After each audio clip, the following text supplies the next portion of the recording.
ছোট পর্দার জনপ্রিয় অভিনেত্রী নাবিলা বললেন, স্বাধীন বাংলাদেশে জন্ম নিল আমার মেয়ে আন্দোলন। ভিডিওর স্ক্রিনে দেখা যাচ্ছে একপাশে রয়েছে এই অভিনেত্রীর একটি সেলফি ফটো এবং সঙ্গে আছেন বাংলাদেশের লাল সবুজের পতাকা, যে পতাকাটি মূলত ওনার মেয়ের হাতে জড়িয়ে খোলা আকাশের বুকে উড়িয়ে এই অভিনেত্রী একটি পোস্ট করেছেন। সেই পোস্টে অভিনেত্রী লিখেছেন, স্বাধীন বাংলাদেশে জন্ম নিল আমার মেয়ে, নাম রাখা হয়েছে আন্দোলন। শিক্ষার্থীদের এক দফা দাবি ও অসহযোগ আন্দোলনের তোপের মুখে গত 5ই আগস্ট বাংলাদেশের সাবেক প্রধানমন্ত্রী পদ থেকে পদত্যাগ করে দেশ ছেড়ে চলে গেছেন শেখ হাসিনা।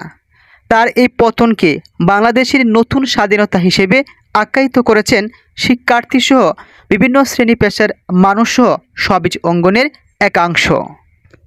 অভিনেত্রী নাবিলা ইসলামের জীবনের 5ই আগস্ট চির স্মরণীয় হয়ে থাকবে, কেননা এই বিজয়ের দিনেই তিনি মা হওয়ার সৌভাগ্য অর্জন করেছেন। বিবাহিত জীবন আরও মধুর হয় যদি সন্তানের মুখ দেখেন।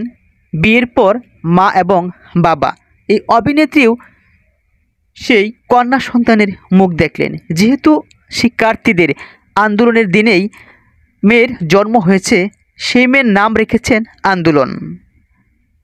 অনেকেই বলছেন শুভকামনা রইল এই মেয়েটির জন্য। শুরু থেকেই যত্ন সহকারে নিজের বিয়ের বিষয়টা গোপন রেখেছিলেন এই অভিনেত্রী, তবে এই বিজয়ের দিনে সে বিয়ের বিষয়টা আর গোপন রাখতে পারলেন না। উল্লেখ্য যে 2020 সালে তার বিয়ের বিষয়টি প্রকাশ করেন। আবার 2024 সালের 5ই আগস্ট এক পোস্টের মাধ্যমে প্রকাশ করলেন মা হওয়ার নিউজটি। অনেকেই বলছেন যে অভিনেতা অভিনেত্রীদের জীবনে বিয়ের বিষয়টা প্রায় সময় গোপন থাকে, আবার সচরাচর তাদের সংসার টেকে না এমন নিউজও পাওয়া যায়, যেখানে অমর সানি, মৌসুমী তাদের জীবনটা অনেক সুন্দর কাটছেন, শাবনাজ, নাইম তাদের জীবনটাও সুন্দর কাটছে।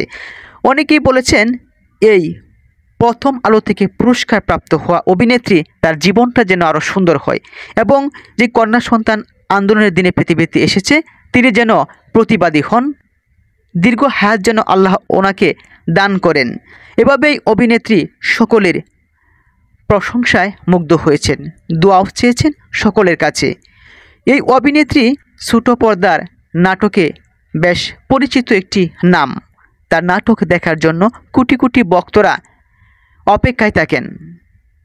এই অভিনেত্রীর এমন সুসংবাদে অনেকেই আবেগ ধরে রাখতে পারলেন না, অভিনন্দন জানিয়েছেন, দীর্ঘ হায়াত যেন দান করেন এই নবাগত কন্যা সন্তানকে, সেই দোয়াই চেয়েছেন সৃষ্টিকর্তার কাছে। এই অভিনেত্রী সম্প্রতি ঈদে প্রায় 15টি নাটকের শুটিং করেছেন। অনেকগুলো নাটক ও মুক্তি পেয়েছে এই অভিনেত্রীর। এর পূর্বে তিনি প্রথম আলো থেকে পুরস্কারও পেয়েছেন জনপ্রিয় নাটকে অভিনয় করার জন্য।